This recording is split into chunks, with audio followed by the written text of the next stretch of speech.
Assalamualaikum warahmatullahi wabarakatuh. Perkenalkan, saya Regal Najwa Alia. Saya Marta Samaluntom. Saya Vina Wijayanti. Saya Jeremy Tambatua Siregar. Saya Raisa Lutfi Semanakali. Kami dari kelompok 5 akan menjelaskan tutorial cara pembuatan smart parking system yang menggunakan ESP32 dan web. Baiklah, di sini kita menggunakan ESP32 yang adalah sebuah microcontroller canggih buatan Expressive System yang memiliki dua inti prosesor atau dual core dan dilengkapi dengan fitur konektivitas nirkabel seperti Wi-Fi dan Bluetooth. Dalam proyek ini, ESP32 berfungsi sebagai otak utama sistem yang mengatur komunikasi antar komponen serta pengambilan keputusan berdasarkan data dari sensor. Fungsi ESP32 dalam proyek Smart Parking System ini yang pertama adalah membaca data sensor, yaitu ada sensor ultrasonik, digunakan untuk mendeteksi apakah ada kendaraan yang terparkir di suatu slot. Selanjutnya ada sensor ultrasonik. Di sini sensor jenis yang digunakan untuk mengukur jarak suatu objek dengan memanfaatkan gelombang ultrasonik. Dalam proyek Smart Parking System ini digunakan untuk mendeteksi keberadaan kendaraan sebelum masuk ke tempat parkir dengan cara mengukur jarak antara sensor dan objek yang di depannya. Baik, salah satu sensor yang kami gunakan yaitu sensor IR atau infrared yang merupakan sensor yang dapat mendeteksi atau mengidentifikasi radiasi cahaya inframerah, yaitu bentuk cahaya yang tidak dapat dilihat oleh mata manusia. Sensor ini bekerja dengan cara mengubah sinyal inframerah menjadi sinyal listrik untuk diproses lebih lanjut oleh sistem elektronik. Terdapat dua komponen utama yaitu dioda pemancar inframerah dan dioda penerima inframerah. Terdapat 3 pin yaitu pin data, pin untuk GND dan VCC. Di sini kami juga menggunakan beberapa kabel jumper. Fungsi kabel jumper adalah untuk menghubungkan komponen elektronik dalam rangka secara fleksibel dan sementara tanpa perlu menyolder. Adapun jenis kabel jumper yaitu ini male to male, yang ini female to female, yang ini male to female. Di sini ada motor servo. Fungsi motor servo adalah menggerakkan dan mengontrol posisi sudut tertentu seperti 0 derajat, 90 derajat, dan 180 derajat dengan presisi tinggi berdasarkan sinyal kontrol. Lalu di sini kami menggunakan breadboard. Breadboard adalah papan prototype yang digunakan untuk merakit sirkuit elektronik tanpa harus menyolder. Fungsi dari breadboard yang pertama adalah menyusun komponen elektronik, digunakan untuk menempatkan komponen seperti ESP32, sensor ultrasonik, PIR, dan servomotor serta LCD sebelum membuat rangkaian permanen. Definisi inti LCD adalah yang menggunakan protokol I2C untuk komunikasi. Kemudian komponen kuncinya LCD dan chip expander I/O biasanya pada adaptor I2C. Fungsi utama dari LCD yang pertama menampilkan teks, yaitu menyajikan informasi dari microcontroller. Yang kedua ada penghemat pin, mengurangi jumlah kabel data dari 6 sampai 11 pin menjadi hanya 2 pin, yaitu SDA dan SCL. Manfaat dari LCD adalah pengkabelan lebih sederhana, menghemat pin IoT berharga pada microcontroller. Sensor LDR adalah sejenis resistor variabel yang nilai hambatannya akan berubah-ubah, tergantung pada intensitas cahaya yang terjatuh di permukaannya. Prinsip kerja utama LDR didasarkan pada sifat semikonduktor, biasanya kandium sulfide yang digunakan. Perubahan hambatan mengikuti hubungan yang berlawanan dengan cahaya. Fungsinya adalah untuk mengubah energi cahaya menjadi sinyal listrik yang dapat diukur atau digunakan untuk mengontrol rangkaian. Baiklah, di sini kita membutuhkan satu buah power supply dengan spesifikasi DC output 5 volt 2 ampere.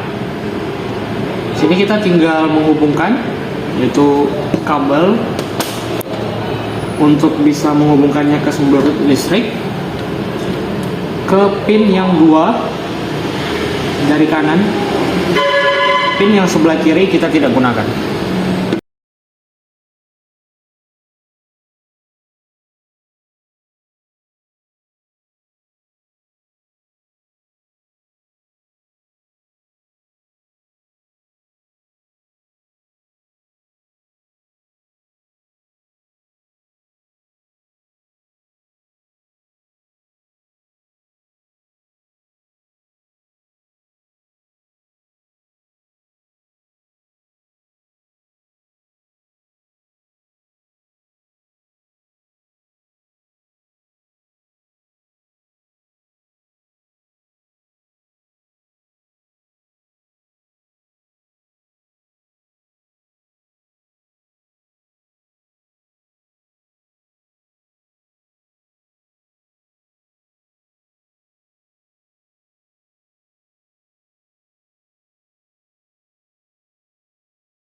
Baru kita pasang ini adalah jalur dari sumber listrik agar tegangan masuk ke power supply-nya. Lalu di bagian sebelah sini kita bisa masukkan dua kabel jumper ataupun kabel untuk mengalirkan listrik yang sudah diubah menjadi searah ke breadboard atau ke port katoda dan anoda yang ada di breadboard kita. Kita bisa sambungkan menggunakan kabel jumper yang kita punya. Kita bisa melihat dari panduan yang ada di tutup power supply-nya, yang negatif adalah katoda dan yang positif adalah anoda. Berarti di bagian sini kita bisa melihat bahwa yang sebelah kanan, yang sebelah sini adalah katoda. Maka katoda kita buat di bagian breadboard yang negatif,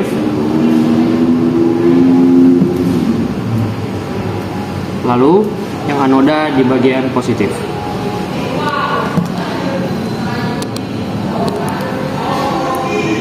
Di sini kita bisa langsung menghubungkan power supply-nya ke sumber listrik yang kita punya.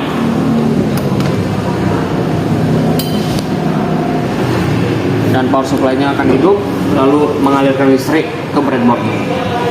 Oke, di sini kita akan menghubungkan servo. Di sini kita menggunakan jenis servo micro servo 9G SG90. Oke, di sini untuk pinnya kita hubungkan menggunakan kabel jumper male to female.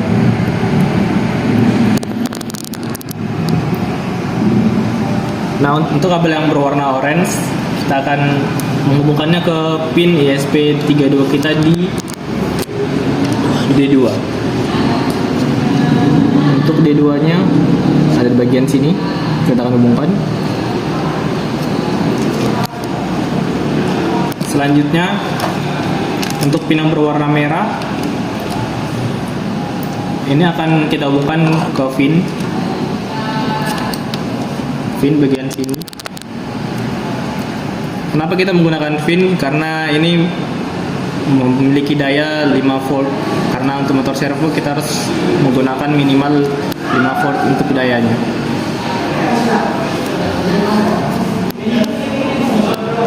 Selanjutnya untuk pin yang berwarna coklat ini untuk IGND-nya.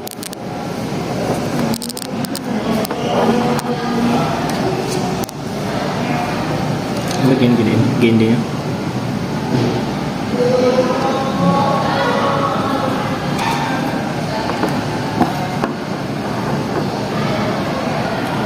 Juga di sini kita akan menggunakan sensor ultrasonic jenis HC SRO4.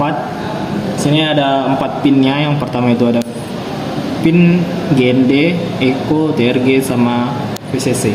Di sini kita hubungkan untuk pin GND-nya. Nah, sini kita akan menghubungkannya ke breadboard.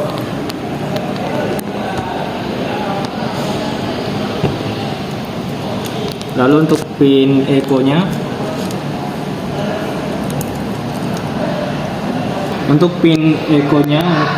kita akan menghubungkan ke D5 di bagian ESP D2-nya.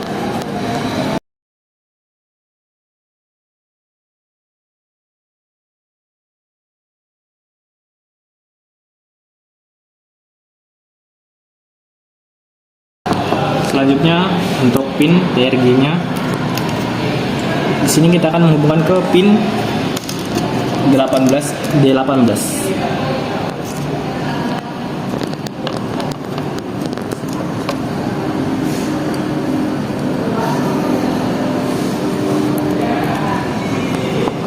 Terakhir untuk pin VCC-nya, sini kita akan menghubungkannya ke breadboard.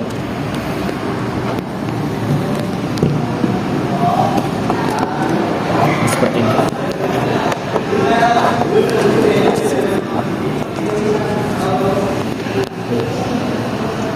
Di sini kita menggunakan LDR atau lag dependent resistor. 100 sensor kita gunakan yang untuk menandakan apakah siang atau malam pada lampu jalanan. Yang pertama, kita hubungkan pin data atau DO dari kabel jumper ke sensor terlebih dahulu, lalu kabel jumper untuk VCC dan kabel jumper untuk ground. Nah, yang pertama kita akan hubungkan pin data dari sensor LDR ke pin D34 pada ESP32.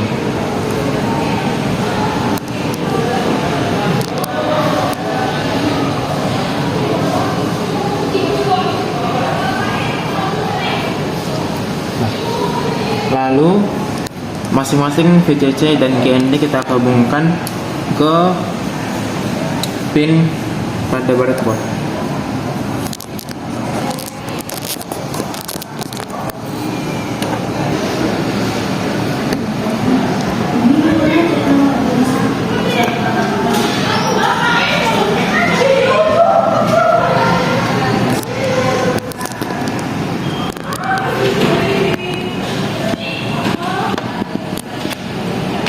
Lalu ada LED, kita analogikan LED sebagai lampu jalanan untuk proyek kita. Yang pertama, masing-masing pin dari kabel jumper kita hubungkan ke pin di LED.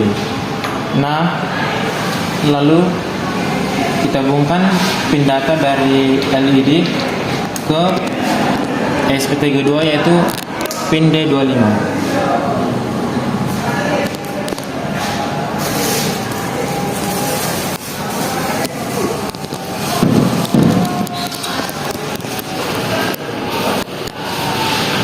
Lalu kabel satu lagi kita akan hubungkan di breadboard. Lalu pada breadboard kita akan hubungkan dari dekat pin ke ground menggunakan resistor.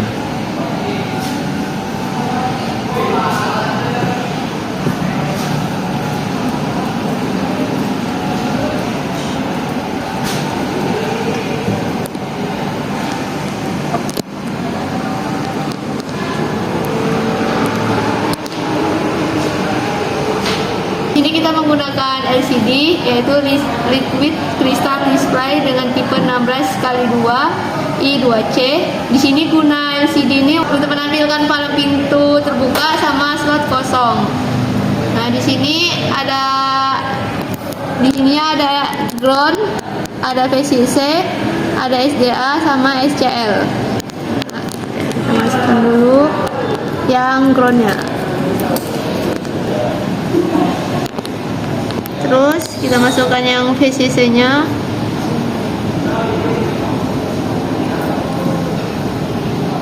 Lalu kita masukkan yang SDA-nya.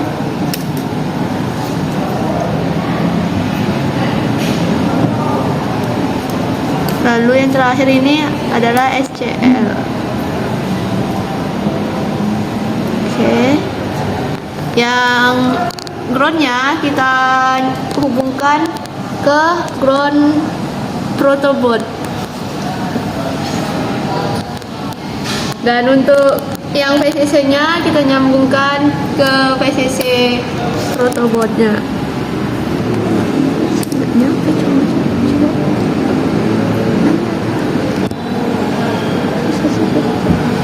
Nah, untuk SDA-nya ini kita sambung ke pin 21 di SP32 pin 21. Terus yang SCL-nya itu di pin 22. Pin 22. Oke, ini ya.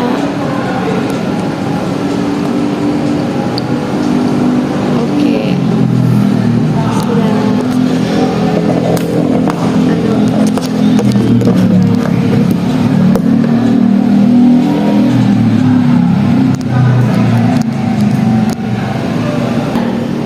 Sensor IR memiliki 3 pin yaitu ada VCC, GND, dan output. Pada pin VCC dihubungkan ke protoboard positif. Kemudian pin GND dihubungkan ke negatif. Kemudian untuk pin outputnya dihubungkan ke D32.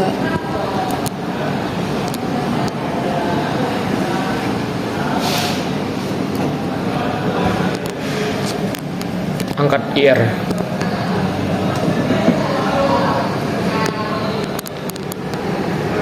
Selanjutnya untuk IR yang satu lagi pada pin FCC dihubungkan ke protoboard positif. Kemudian pin GND-nya dihubungkan ke protoboard negatif. Kemudian pada pin outputnya dihubungkan ke D33.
Di sini saya akan mensimulasikan cara masuknya mobil untuk melewati palang pintu.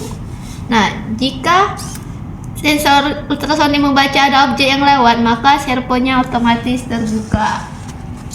Nah, dan jika tidak ada objek di depan sensor ultrasonik, otomatis servonya tertutup dan ada notifikasi di LCD-nya.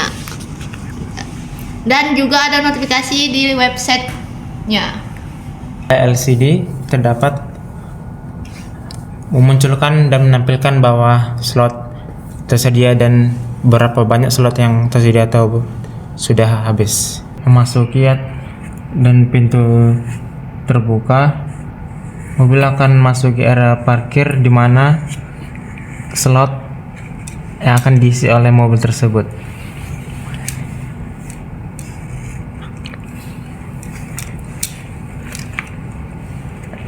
Nah, setelah mobil masuki salah satu slot pada slot yang tersedia, maka pada web nanti akan muncul bahwa slot tersebut sudah penuh. Ini kita akan simulasikan untuk area parkirnya untuk berada pada siang hari, lampunya akan mati, dan ketika pada malam hari lampunya akan menyala, dan nanti juga akan ada tampil di tampilan webnya ada waktu siang dan waktu malamnya. Baiklah, di sini saya akan menjelaskan fungsi-fungsi dari kode atau barisan-barisan kode yang kami buat untuk sistem palang otomatis untuk tempat parkir secara automation atau berbasis ESP32. Yang pertama, di sini ada bagian library, di mana di bagian ini digunakan untuk mengimpor library yang dibutuhkan. Contohnya seperti ada wifi.h, di mana ini untuk membuat koneksi wifi atau mode access point. Lalu ada web server.h, di mana untuk menampilkan tampilan web, tampilan halaman web.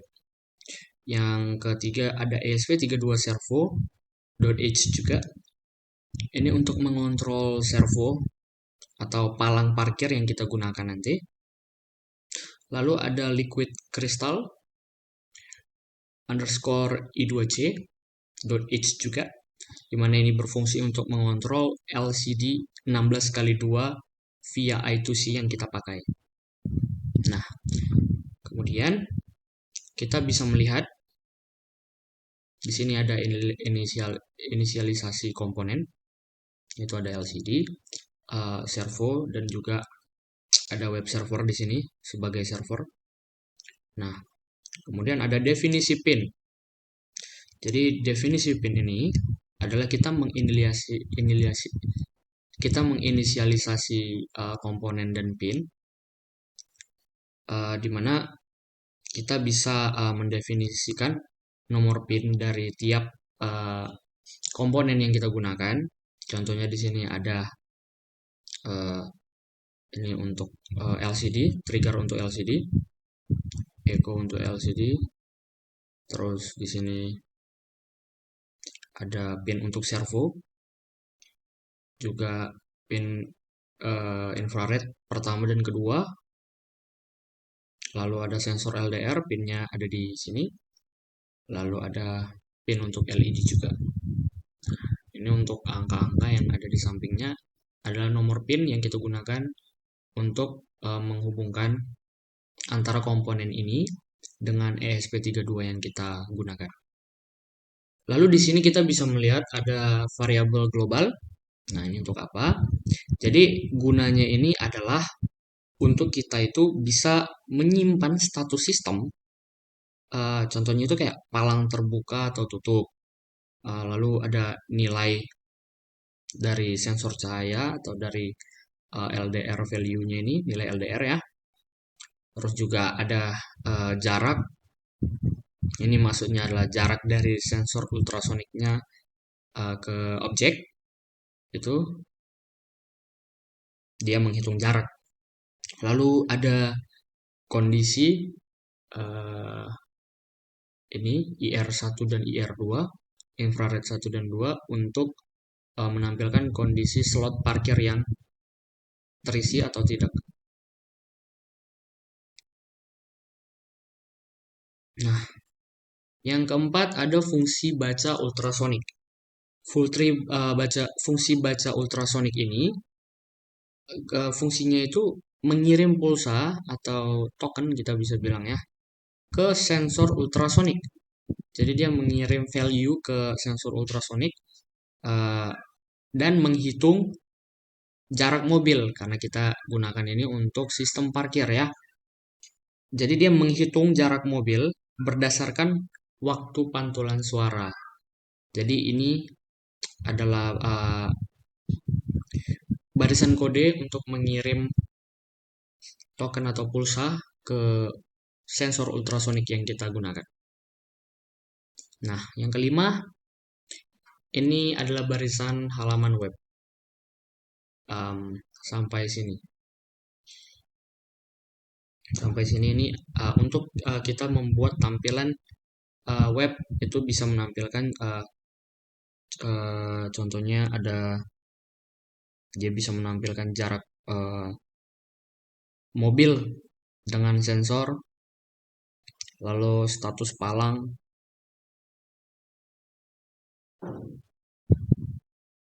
Nah, di sini jarak mobil, lalu status palang, lalu status waktu, juga ada apakah slot parkir itu terisi atau tidak. Di sini ada. Di sini dibuat untuk kita bisa menampilkannya di bagian web atau interface webnya. Ini sudah disertai dengan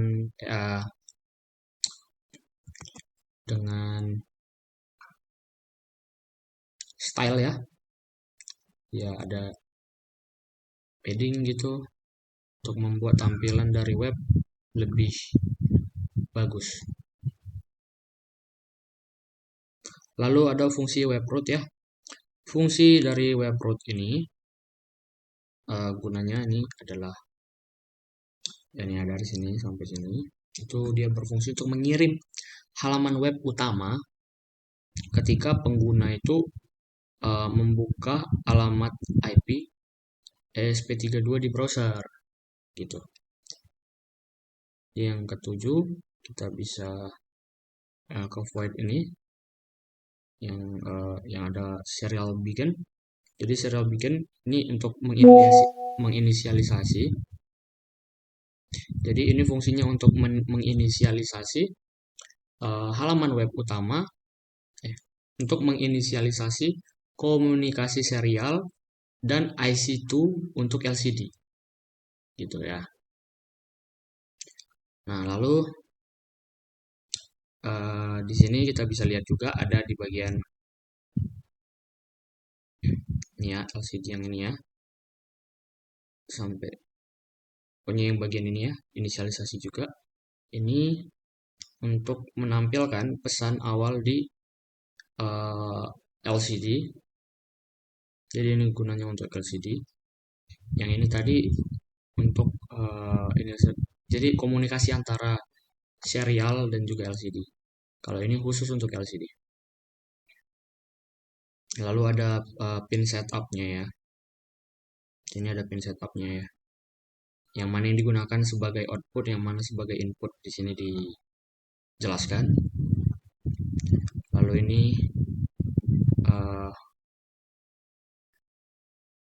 untuk servonya, mana ini menghubungkan servo ke pin dan memposisikan awal itu dengan nilai 0 ya.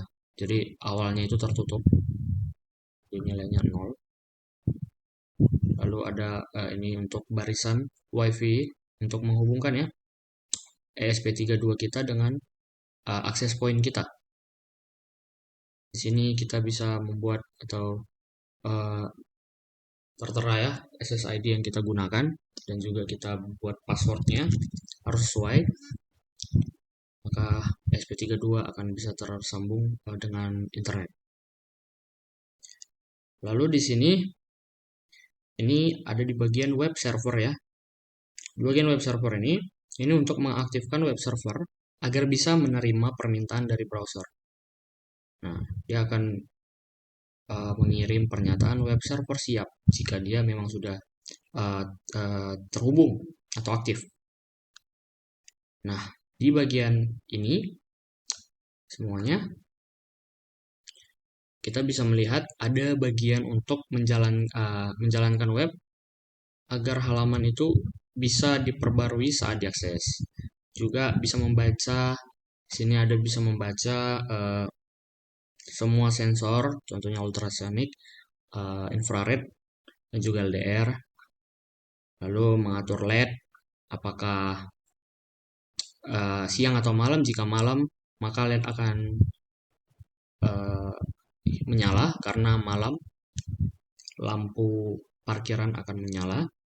Lalu ini ada deteksi mobil dan palang. Ini untuk pernyataan logika dari program kita ini. Jadi jika mobil itu dekat sejarak, kita bilang jaraknya itu lebih kecil dari 15 cm, maka palang akan terbuka. Jika mobil sudah lewat, jaraknya lebih besar dari 25 cm, maka palang menutup lagi setelah 1 detik dia lewat. Nah, di sini ada untuk LCD, di mana ini LCD menampilkan status sistem secara real time, seperti mobil lewat, palang buka dan tutup.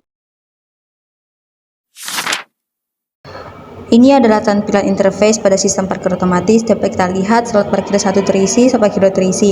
Status palang tertutup pada siang hari. Dan kemudian dapat kita lihat slot parkir 1 kosong, slot parkir 2 kosong, dan status palangnya terbuka dan kondisi cahayanya pada siang hari. Ini slot yang 1 kosong, slot parkir yang 1 lagi terisi, dan palang pintu terbuka dan kondisi cahaya siang. Demikianlah video penjelasan dari kelompok kami. Kami akhiri dengan wabillahi taufiq wal hidayah. Wassalamualaikum warahmatullahi wabarakatuh. Thanks you for watching.